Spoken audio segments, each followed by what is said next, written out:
Halo, apa kabar Anda semua?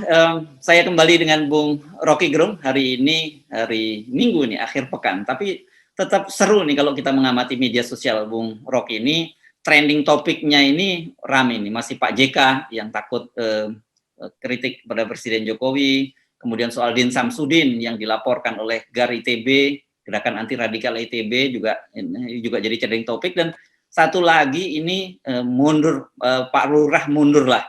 Saya nggak tahu yang dimaksud oleh medsos ini lurah mana nih, gitu. Jangan-jangan lurah di Sentul. Tetapi itu, ya rame nih Bung Rocky. Itu kesimpulan yang udah dibuat orang daripada bertengkar di medsos. Mending Pak Lurah kan udah nggak punya kemampuan untuk mengatasi kekacauan emosi rakyat, kekacauan ekonomi. Ya itu solusi yang paling masuk akal, ya itu kalau akalnya sehat ya mundur. Tapi itu kan semacam sinyal aja bahwa seluruh kalkulasi masyarakat sipil akhirnya terbukti hari-hari ini. Ada buzzer yang masih beroperasi, bahkan dibiayai, dirawat oleh menteri juga merawat buzzer segala macam. Karena itu kemudian Pak JK akhirnya bicara. Itu kan nggak mungkin Pak JK nggak tahu keadaan di istana, wong dia puluhan tahun ada di situ. Nggak mungkin Pak SBY bicara kalau Pak SBY nggak dapat info-info dari istana. Kan ini Pak JK sama Pak SBY kan dia keluar dari istana sambil meninggalkan kuping di situ. Dinding-dinding istana itu masih ada telinga SBY, telinga JK. Jadi tahulah mereka tentang apa yang berlangsung di dalam istana itu. Tapi kata netizen itu daripada kritik pedas seperti disampaikan oleh Pramono, katanya lebih enak kritik pedas tuh Bung Rocky. Ya, keripik pedas itu. Ini saya lagi makan keripik pedas nih. Oh, rupanya tadi ada keripik itu ya. Jadi kritik itu bukan soal pedas apa tidak pedas, bermutu apa tidak bermutu tuh.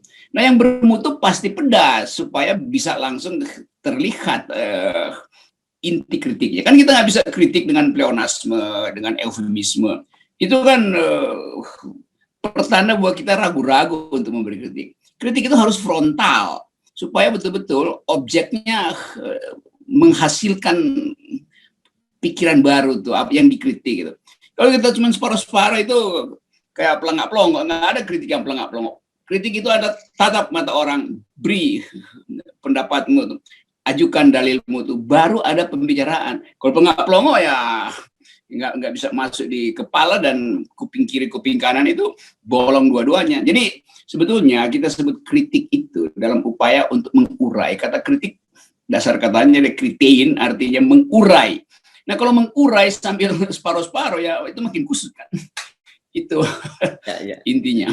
Oke, jadi soal rupanya bukan hanya JK nih yang bicara soal kritik ya. Kalau bicara JK bilang dia tanya bagaimana caranya kritik supaya tidak dilaporkan ke polisi. Kalau Pak SBY bilang yang lain. Ini mulai statusnya Pak SBY ini terkonfirmasi karena biasanya di akhir ada bintang SBY gitu ya statusnya. Beliau bilang bahwa kritik itu kalau tepat disampaikan formulanya dan sebagainya itu bisa jadi obat. Tapi kalau pujian itu bisa jadi gula. Nah, ini menarik ini madu dan racun ini. Ya, ini Pak SBY lagi mengingat periode dia di masa kekuasaannya, kan kritiknya tuh betul-betul tajam, bahkan sampai mengolok-olok SBY dengan menggerak kerbau tuh. Padahal sebetulnya nggak tepat pada waktu itu, mungkin tahun tikus, mestinya bawa tikus. Nah sekarang yang mestinya bawa kerbau nih, nah tahun kerbau tuh ke depan istana tuh. Tapi kan istana udah nggak peduli dengan jenis-jenis binatang kan, karena mereka tinggal kenal satu jenis binatang, yaitu kodok gitu. Jadi kita mesti bawa kodok banyak ke situ tuh. Tapi ini satire yang bagus dari SBY itu, bahwa ya racun tapi bisa jadi obat segala macam.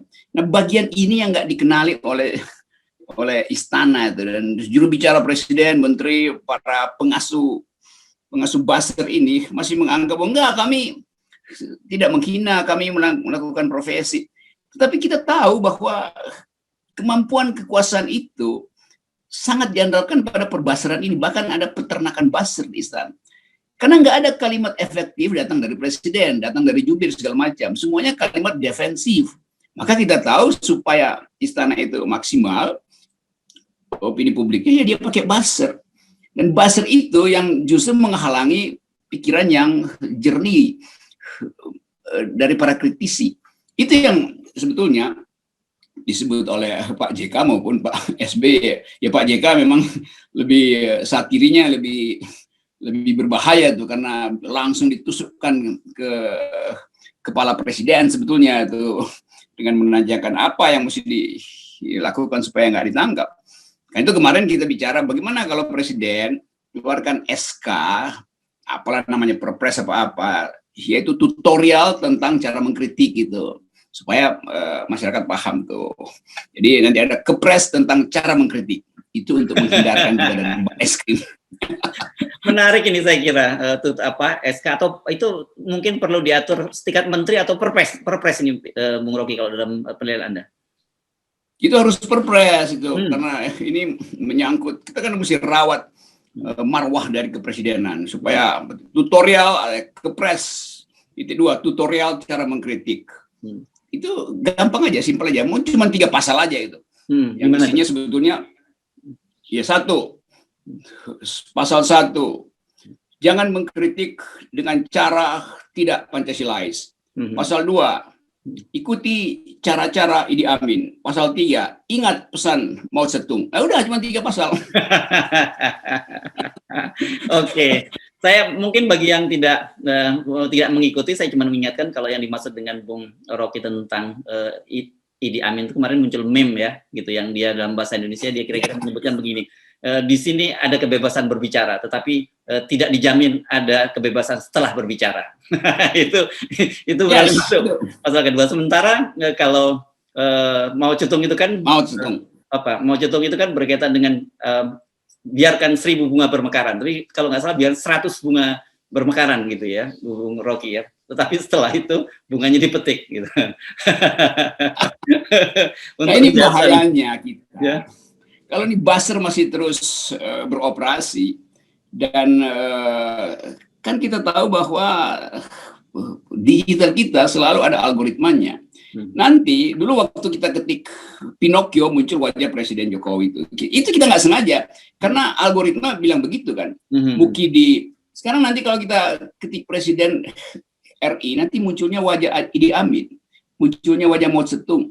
Karena ini bukan dilakukan oleh oposisi, tapi itulah komputer. Komputer akan merekam algoritma, habits dari para pengguna, sehingga tiba-tiba pop up muncul wajah itu. Nanti seorang anak yang 10 tahun ke depan misalnya jadi milenial, dia bingung, loh kok kalau Presiden Indonesia munculnya Mao Zedong, munculnya Idi Amin, apa mereka saudara kembar? Kan itu juga jadi problem ke depan kan. Ini bahaya, ini bahasa-bahasa nggak ngerti tuh. Bahwa yang kita ucapin hari ini itu direkam oleh sistem komputasi. Nah mestinya alumni ITB lakukan hal-hal yang menghalangi supaya algoritma ini tidak diingat orang. Ini malah sibuk ngurus Din Syamsuddin. Kan mestinya alumni ITB bilang, oke Pak Presiden, kita akan bikin satu program untuk menghalangi algoritma itu mengarahkan wajah presiden ke Idi Amin, ke Mao Zedong. Ini sudah terjadi. Ini bukan kita mau ucapkan, tetapi begitulah teknologi mempermudah kita tuh, cookies segala macam. Nah mestinya alumni ITB berpikir hal semacam ini.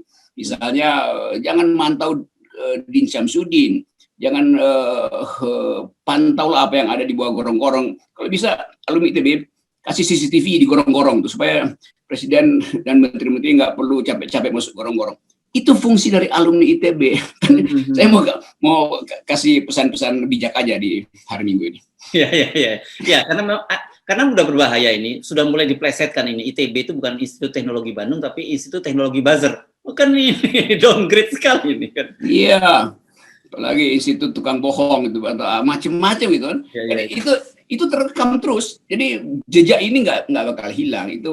Itu akibatnya kalau pemerintah terus-menerus memprovokasi buzzer ini untuk terus beroperasi, dengan akibat mereka direkam oleh teknologi itu di dalam jejak digital. Nah, berkaitan dengan jejak digital kemarin itu ternyata juga banyak kaget gitu orang, karena tiba-tiba muncul foto Presiden Jokowi bersama dengan KSP Muldoko, dan di sekitarnya itu ada buzzer-buzzer. Dan di antara buzzer-buzzer itu termasuk ada yang makhluk yang sering ada buzzer yang sering Anda sebut sebagai makhluk itu gitu. Ini kan bagian dari jejak digital, walaupun istana membantah itu sebelum Pilpres 2019, tetapi tetap saja kemudian persepsi yang muncul di benak publik ya memang ada hubungannya kan gitu. Ya itu saya dapat kiriman, nanti tolong insert juga tuh supaya kita tahu apa sebetulnya isinya itu. Nah saya mau lihat bahwa yang digambarkan itu sebetulnya semacam peternakan politik gitu, karena berjajar di situ ternak-ternak itu. Saya tafsirkan begitu tuh foto itu. Jadi ada peternakan buzzer dan wajah-wajah di belakang itu, yang di belakang presiden, di belakang siapa itu Pak Muldoko segala macam. Itu wajah-wajah yang terlihat feodalistik gitu. Nah ini yang saya mau sebut sebagai perbudakan pula. Buzzer itu adalah perbudakan politik. Foto itu adalah foto para budak politik sebetulnya, yang sekarang coba disembunyikan tapi ditemukan juga.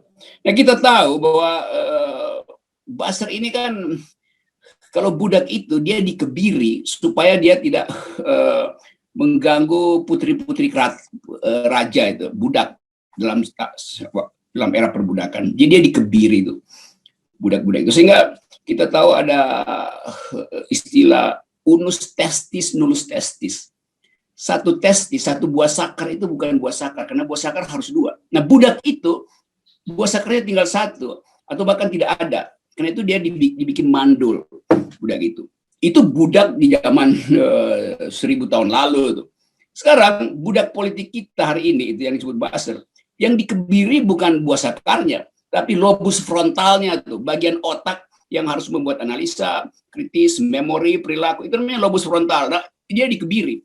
Sehingga dia cuman ya. Kan ini buruk sekali kan? Ada perbudakan politik di istana yang disebut buzzer. Mungkin berlebihan satire saya, tapi hanya itu untuk menggambarkan foto itu. Bagi saya itu foto dari perbudakan politik, begitu kira-kira. Lobus frontalnya tuh udah dicopot, dipotong. Ya, kalau zaman sekarang ini kan sebenarnya zaman modern ini kan perbudakan sudah dihapuskan kan, Bung Rocky. Di Amerika udah cukup lama gitu ya. Kalau di dalam Islam juga itu sejak zaman Nabi Muhammad juga udah mulai dihapuskan itu budak. Tapi kenapa sekarang justru muncul lagi? Jadi ini lebih pada mentalitas budak atau memang saling membutuhkan antara budak dan tuannya? Nah itu saya kira persis itu, saling membutuhkan. Sebab kalau tuannya itu lobus frontalnya sempurna, dia nggak memerlukan budak. Demikian juga si budak itu. Kalau lobus frontalnya sempurna, dia nggak mau diperbudak. Jadi ini bertemulah simbiosis mutualistis antara pengasuh budak dan para budak-budak politik ini. Dan itu yang akan diingat orang, bahwa Indonesia pernah mengalami perbudakan. Padahal perbudakan itu adalah peristiwa terakhir mungkin 200 tahun lalu di Amerika. Dan soal-soal semacam itu yang mestinya kita singkirkan. Karena demokrasi tidak menghendaki perbudakan. Demokrasi menghendaki kesetaraan argumentasi. Nah sekarang kita nggak punya kesetaraan argumentasi, karena kalau saya kasih argumen, FNN kasih argumen itu tidak akan dilawan oleh istana, tapi dilaporkan pada Barreskrim. Jadi bagaimana kita berargumentasi dengan hukum pidana kan tuh? Padahal otak kita dirancang untuk berargumentasi tuh, bukan untuk saling melaporkan. Ya. Gitu. Nah, ini menarik nih berkaitan dengan penjelasan istana berkaitan dengan soal kritik ini, karena menjawab pertanyaan dari Pak JK, itu juru bicara presiden yang sudah lama tidak aktif. Nah, ini penting saya jelaskan ini, kata ini Fazlur Rahman meminta agar Pak JK membaca undang-undang UU ITE gitu. Dengan begitu tidak perlu takut untuk mengkritik dan dilaporkan ke polisi. Padahal justru undang-undang ITE itu yang sedang dikritik oleh Pak JK. Bahwa itu ada tutorial kekuasaan. Kita mau tutorial publik. Nah itu siapa namanya, makhluk satu itu lagi itu bagian dari orang yang lobus frontalnya nggak ada itu. Kan dia mesti paham bahwa justru undang-undang ITE itu yang menghalangi demokrasi. Jadi kita suruh baca undang-undang yang menghalangi kita untuk membaca, gitu kan? Kan betul-betul berputar-putar dalam kedunguan itu, sehingga secara mental sebetulnya para pengasuh budak ini udah lumpuh sehingga nggak bisa lagi melihat apa sebetulnya inti kritik dari JK atau apa inti kritik dari SB. Jadi udahlah, ini udah lumpuh secara mental dan cacat secara akal. Itu menjadi ciri dari perbudakan politik di istana hari ini. Yes, saya kira ini poin yang perlu kita ingin sampaikan kepada pemerintah dan juga buzzer itu adalah bahwa jangan lupa di era seperti saat ini jejak digital itu sangat mudah di recall gitu ya, Bung Rocky. Jadi berhati-hatilah gitu mulai sekarang ketika mau mencuit atau mau foto-foto bersama atau jangan-jangan buat para buzzer ini foto bersama presiden dan KSP ini adalah basis legitimasi mereka di kalangan buzzer lain gitu. Jadi ini adalah buzzer kasta tertinggi dari buzzer gitu, jangan-jangan. ini buzzer yang dihidupkan oleh harapan bahwa masih ada perbaikan ke depan, itu juga itu mimpi aja tuh. Jadi saya kira sebaiknya kita hidupkan akal sehat, dan saya pesan agar supaya rakyat Indonesia, teman-teman netizen, pakai masker, dan buat istana saya pesankan pakai otak itu. Yes, baik, terima kasih Bung Rocky. Oke. Ya, Mantap.